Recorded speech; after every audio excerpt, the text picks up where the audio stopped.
After these things, the Lord said, come on, I want to show you something else. We began to walk on, and at once we were seen to be translated in the air again in the belly of hell. We seemed to be like half a mile up. And I remember looking about me and seeing the flash fires, and I began to feel the fear of many of the lost souls in hell.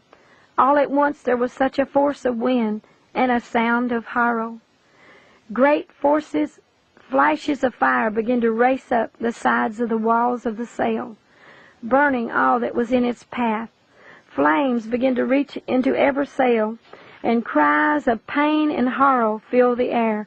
Jesus said, watch and listen and hear, and tell this report unto the world. I watched as Satan appeared in the center of this, and he was throwing the fire into the jail cells. He was forcing the souls to praise him. Satan was causing more fire to go into the cells. He stood in the flames, and he seemed to enjoy the cries of the pain. As he moved his arms, fireballs came from him going to torment the souls. Remember, these cells were 17 miles high, where cult workers worshipped Satan, the ungodly that worked all abominations against God. Screams and great cries of pain came from these cells, for the souls were being burned over and over, yet they could not die. Evil laughter of demon spirits filled the air, and Satan seemed to grow more powerful from the cries of pain and hurt. Jesus said Satan feeds on evil. He glories in pain and hurt. I watched him as a reddish-yellow flame with brown edges grew all about him, and a wild wind blew his garment.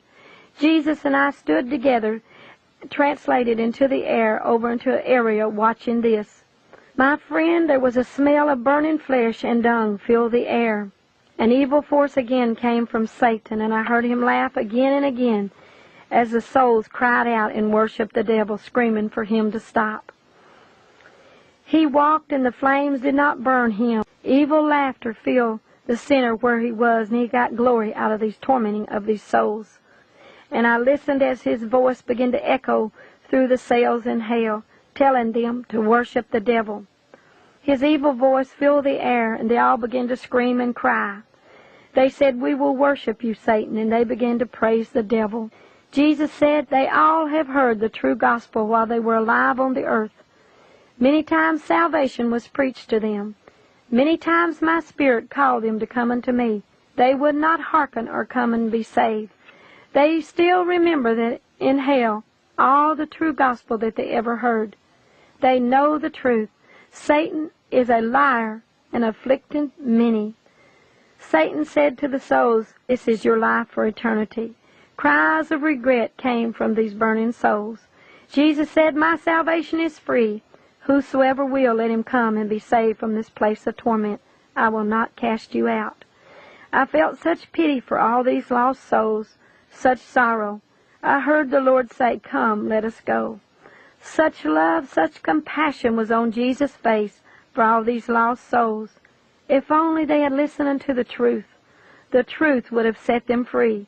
Jesus is the way, the truth, and the life. Call upon him while he's near, and he will answer you. Do not believe a lie and be damned.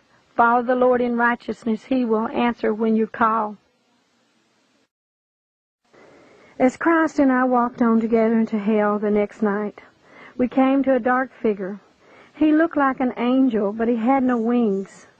And as I looked, he was holding something in his hand. I heard weeping and gnashing of teeth. No hope was in this place. The figure that stood before us was about 30 feet high and full of darkness. He was great in stature and knew exactly what he was doing. He had a large disc in his left hand, and he held it underneath, reaching out as far back as possible, getting ready to throw it. I looked and I wondered what this was. Blackness was on the outer edge of it. Jesus said, this is outer darkness. I heard weeping and gnashing of teeth. Dear Lord, I said, what does this mean? Jesus said, the king said unto the servants, bind him hand and foot, and cast him into outer darkness. There shall be weeping and gnashing of teeth. I said, Lord, you mean your servants are here? Yes, said Jesus. They turned back after I had called them. They love this life better than my ways. They would not make a difference between good and evil and stand for truth, love, and holiness. You must not turn back after you know me and have the knowledge between good and evil. Believe me, I will keep you in all your ways and supply all your needs if you will do good and be righteous. If you sin, you have an advocate with the Father in my name, Jesus said. Be truthful, have a forgiving heart, and be obedient. For I come in an hour that you think not. I watched as the huge figure began to cast the large disc out of hell. It came out of hell up through the earth, and we followed it. I heard weeping and gnashing of teeth. The disc went high into outer darkness and then stopped. Jesus said, my word means what it says. They shall be cast into outer darkness. We went out of hell and followed it high into the sky. We stood on the edge of this disc, and we seemed to be about an inch high, for the disc seemed to have got larger. The fear of God began to fall upon me as I looked, and then to a sea of fire. There was fire inside this disc, and there were souls swimming inside this disc, and they were on fire. I saw souls burning and trying to get out of the fire. Their bones had no flesh, and they were trying to swim to the sides and screaming in horror. Burning, boiling flesh was before my eyes. Be prepared to meet the Lord, for we know not what hour day he will come. As I watched, I saw souls that were sealed inside the disc, and the seals were opened by angels. And there seemed to be nations and kingdoms inside. And I saw an angel open something, and brothers and sisters out of it seemed to march other nations of people, men and women, boys and girls. They were marching straight into the fire, and I wondered who would stop them before they reached the everlasting fire. I cried, "O Lord, stop them before it's too late, before they reach the everlasting fire." That is what the Lord is calling every one of us to do, to reach out to the lost. We need to tell our friends, our neighbors, our husbands, our wives about the gospel of Jesus Christ and about this revelation of hell, to open up their eyes to see and their ears to hear. The voice of Jesus said, "Those who have eyes to see, let them see. Those who have ears to hear, let them hear." Awake, my people, before it's too late. Cry out against sin and evil. Call upon the Lord, and he will save you. Many who hear these tapes and read the book of hell will believe and wake up. Many will not, because their hearts are hardened. These things are faithful and true, and I'm taking you through hell to reveal to you the things of hell. Sin is death. The fearful and unbelieving will have their part in the lake of fire. Hell was prepared for the devil and his angels, Matthew 25:41. In 2 Peter 2:4 we read, "God spared not the angels that sinned, but cast them into hell to be reserved till damnation." I turned again and looked at the large disc with gross darkness all around. I thought, "Oh, my Lord, how many are already lost and no way out." I was reminded of the coals burning like a barbecue grill. This is exactly what the disc looked like. "Oh, Lord, help me to tell others of this place. Let nothing stop me. I must work the works of God, of him that sent me. I must do all I can, for the call of God is upon my life."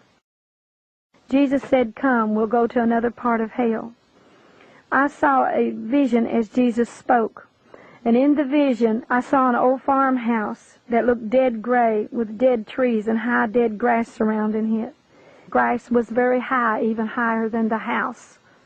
All was grayish black.